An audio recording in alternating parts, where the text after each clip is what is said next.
Olá, amigos da TV Justiça, está começando agora Justiça em Foco. Aqui você acompanha o dia a dia dos tribunais de todo o Brasil. Hoje nós vamos conversar com a presidente do Tribunal Regional Federal da 4ª Região, desembargadora Marga Bart Tesler.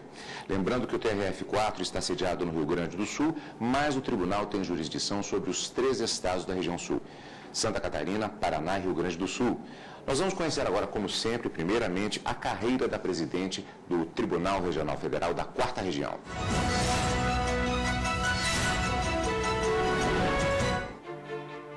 Marga Bart Tesler é natural de Porto Alegre. Formou-se em Ciências Jurídicas e Sociais pela Pontifícia Universidade Católica do Rio Grande do Sul em 1972. É mestre pela mesma universidade e também pela Fundação Getúlio Vargas, além de especialista em Direito Sanitário e em Administração da Justiça. Exerceu a advocacia por 15 anos, entre 1972 e 1987. Neste período, foi advogada do Banco Central e advogada e procuradora do então Instituto Nacional de Previdência Social. Em fevereiro de 1988, ingressou na Magistratura Federal. Juíza de carreira promovida, foi nomeada em vaga de merecimento para o Tribunal Regional Federal da 4ª Região. Marga Bart Tesler tomou posse como presidente do TRF4 em junho deste ano e, além de presidir o tribunal, também integra o Conselho Superior da Escola Nacional de Formação e Aperfeiçoamento de Magistrados, com sede em Brasília. Desembargadora, uma pergunta que já é tradicional no nosso programa, o telespectador que nos acompanha até já sabe: por que a escolha do direito e, posteriormente, a escolha da carreira como magistrado? Bem, a escolha do direito deveu-se a quase que uma imposição do meu pai, porque eu estudava História e Filosofia, e também Direito. E, devido a movimentos políticos, devido à insegurança que se estabelecia naquele período, meu pai preferiu em fazer com que o meu interesse se direcionasse para o direito na PUC, que seria um ambiente mais seguro, ao invés da Universidade Federal, naquela ocasião. E eu aceitei o conselho do meu pai e me concentrei no direito, já que eu cursava simultaneamente os 3 cursos. Deixei interrompida a história, para um dia recomeçar, vou fazê-lo, e a filosofia, que também é um aspecto do meu interesse, e me formei em Direito. Agora, isso já cria uma perspectiva interessante, porque, embora haja formas diferenciadas de se encarar o próprio direito, mas a própria perspectiva histórica, o método histórico, assim como o método filosófico, eles também, de uma certa forma, não contribuíram na sua visão em relação ao direito, na aplicação posterior, tanto como advogado como magistrado? Com certeza. Contribuíram, sim, e eu mantenho o interesse por essas áreas ainda hoje. Faz como o ministro Celso de Mello, por exemplo, aqui no Supremo Tribunal Federal, que é conhecido, inclusive, como historiador. As diversas referências históricas que nas próprias pesquisas que fazemos aqui no Supremo, nós sempre consultamos também. E nós vimos também que a magistrada tem especialização em diversas áreas, inclusive administração da justiça. Eu lembro que na nossa entrevista que foi feita aqui com o presidente do TRF da 2ª Região, ele contou que o conhecimento nessa área ajuda muito exatamente no desempenho da função de presidente do tribunal. E a desembargadora também foi diretora de fórum, se eu não estou enganado, não é isso mesmo? Isso também ajudou no desempenho dessas funções, desembargadora? Com certeza, eu fui diretora do foro sem ter conhecimentos de administração da justiça. Na época, inclusive não existiam cursos voltados para esta especialidade. E administrei a justiça como administrava a minha casa, com os meus conhecimentos de dona de casa. E me dei conta de que nós não éramos preparados para administrar, que era uma grave falha na nossa formação. E quando se ofereceu, então, o curso específico de administração da justiça, eu procurei fazer esse curso. Foi muito proveitoso, muito interessante. Cursei na FGV.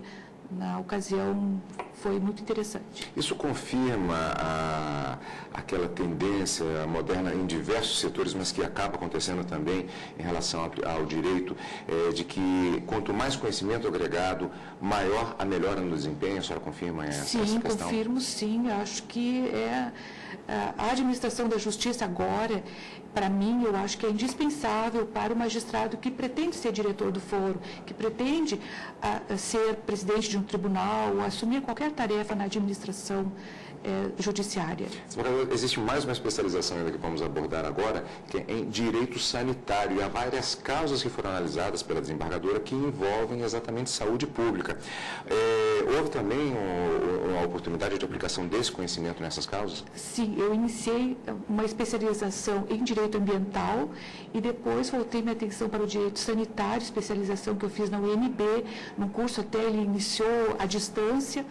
Também foi muito interessante e houve inúmeras oportunidades de aplicação prática dos conhecimentos que ali foram dispensados aos alunos. E há uma decisão da desembargadora que envolve uma estrada que cortava, me parece que o Parque Nacional do Iguaçu. A expressão que a produção me passou foi a seguinte: a natureza agradeceu, mas os moradores parece que questionaram um pouquinho a decisão. Como é que foi isso, desembargador? É um conflito bem antigo, foi vertido numa ação civil pública e essa estrada pretendia cortar ao meio o Parque Nacional do Iguaçu, patrimônio da humanidade.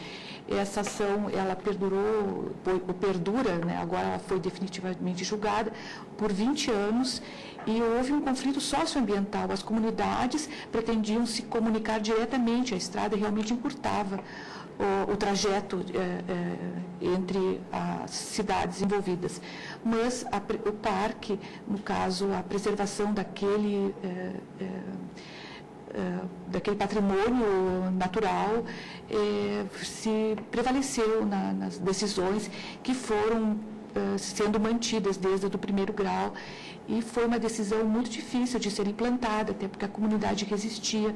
Foi necessário fazer um intenso trabalho de educação ambiental das comunidades envolvidas. Inclusive, o título de Patrimônio Histórico da Humanidade, concedido pela Unesco, ele foi mantido graças a essa decisão. É o que consta, que foi mantido, que estava periclitando a permanência deste título com aquela área, com o Brasil, né? Desembargadora, nós temos um acompanhamento tradicional também no nosso programa a respeito da história dos tribunais, a respeito dos quais nós fazemos esta abordagem para mostrar para o telespectador, para o amigo da TV Justiça, um pouco, pelo menos, do dia a dia de cada um dos tribunais brasileiros. Por isso, agora, nós vamos conhecer a história da Justiça Federal e do próprio TRF4, Tribunal Regional Federal da 4ª Região, que funciona no Rio Grande do Sul, com jurisdição nos 3 estados daquela região. Vamos ver. A Justiça Federal existe desde a proclamação da República.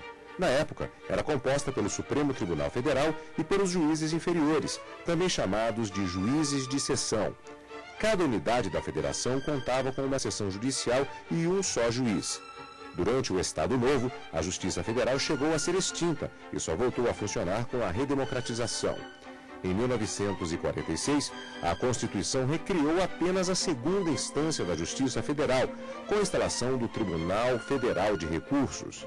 A partir de 1964, com o regime militar, foi recriada a Justiça Federal de primeira instância. 22 anos depois, com a promulgação da atual Constituição, foram instituídos os Tribunais Regionais Federais. O Tribunal Regional Federal da 4ª Região, no sul do país, foi instalado em 30 de março de 1989. Na época, a Corte era composta por 14 desembargadores. Desde 2002, o tribunal tem sede própria, no bairro Praia de Belas. Atualmente, a composição conta com 27 desembargadores federais. Da história recente do tribunal, destaca-se como um grande serviço para a sociedade a adoção pioneira do âmbito da Justiça Federal do processo eletrônico. No dia 20 de outubro de 2009, a Justiça Federal entrou na era virtual. Pois é, desembargador, e é um dado histórico interessante. Os juizados especiais federais surgiram a partir de um projeto piloto do TRF4. Daqui a pouco nós vamos falar a respeito justamente dos processos eletrônicos e outras iniciativas do TRF4 que fazem com que ele seja um tribunal de ponta em relação a diversas dessas iniciativas. Nós vamos começar com essa dos juizados especiais federais. Repetindo, surgiram a partir de um projeto piloto do TRF4. De um projeto piloto, sim, implantado no TRF4, que foi muito exitoso e, posteriormente, se abrangeu toda a Justiça Federal. A forma como eles existem hoje, ela preserva a ideia do projeto piloto ou houve modificações? Houve pequenas modificações, mas em linhas gerais é o projeto original. E também outras iniciativas, como falamos também a respeito do processo eletrônico, que hoje é uma realidade, se não em todos os níveis do judiciário, mas é um processo que se considera inexorável. Voltamos também à iniciativa do TRF da 4ª Região. Sim, é um caminho sem volta. O nosso tribunal, a nossa região é a mais informatizada, é a mais virtualizada, graças ao esforço de servidores e juízes que se empenharam e, enfim, batalharam para que isso fosse possível. Não é fácil, não foi fácil para os magistrados como eu, mais antiga, é muito difícil deixar o papel, né? Nós nos criamos no processo físico e é muito difícil deixar este meio, mas nós conseguimos, com êxito, implantá-lo e é um caminho sem volta. Isso é uma questão interessante, né, desembargadora? Aliás, com uma conversa do dia a dia que nós temos, hoje nós temos os tablets e é mais difícil justamente, eu sou meio também de uma geração que tem uma certa dificuldade de assimilar justamente esses pontos, essa tecnologia. Eu gostaria de insistir nesse ponto exatamente. A resistência foi no sentido apenas de adaptação tecnológica ou chegou a haver alguma resistência tanto de juízes como também de advogados, no sentido do dia a dia da utilização do material? Como foi essa resistência? No início, há resistência do próprio magistrado em aceitar não ter o processo físico, do próprio advogado, mas graças ao esforço dos servidores e juízes, no sentido de convencer e de mostrar que vamos dizer que é muito mais fácil, mais dinâmico, mais econômica o processo virtual, e com o reiterado uso nós conseguimos nos inserir neste meio e com sucesso, inclusive nas próprias sessões de julgamento. Nós não levamos mais muitos papéis, aqueles processos não estão mais ali, não vem carrinhos de processo. Isso é fantástico. E conseguimos interagir entre nós próprios julgadores e entre os gabinetes, né? Conseguimos antecipar alguma posição e isso facilita enormemente o julgado, né? E a própria vida do tribunal fica mais econômica, não gastamos tanto papel, não precisamos armazenar os processos, porque aqueles imensos arquivos serão desnecessários. O perfil do servidor também vai se alterando, né? Não há carimbos, não há tanta necessidade de manuseio físico e cada vez mais o servidor também tem que ser mais qualificado. O atendimento ao jurisdicionado, ele fica mais objetivo, fica mais sério? Porque o advogado pode peticionar de qualquer lugar do mundo, basta ter um computador conectado à internet, ele pode acessar o seu processo. A questão da segurança também era uma grande pergunta que se fazia no início desse processo. Hoje em dia ela está consolidada? Ela está consolidada, não pode se dizer assim que seja, vamos dizer, 100%, porque alguma coisa realmente pode falhar, falha existe de segurança até no processo papel, mas ela a segurança consistente, sim, as bases são consistentes. Veja, nós entramos na era virtual até facilitando a vida do advogado com a videoconferência. O advogado não precisa chegar na sede do nosso tribunal no momento do julgamento para sustentar oralmente. Ele pode fazê-lo de qualquer local da 4ª Região, basta que haja uma vara da Justiça Federal e ele comparece lá e faz a sustentação oral, e nós, julgadores, temos oportunidade de ouvi-lo, ele a nós. O público presente também assiste a essa manifestação. Então, o advogado não gasta passagem, não se hospeda, né, não precisa gastar isso, e facilita enormemente a tramitação dos processos. Desembargador, nós vamos para um rápido intervalo. Justiça em Foco de hoje conversa com a desembargadora Marga Bartz Tesler, presidente do Tribunal Regional Federal da 4ª Região, que abrange o sul do país.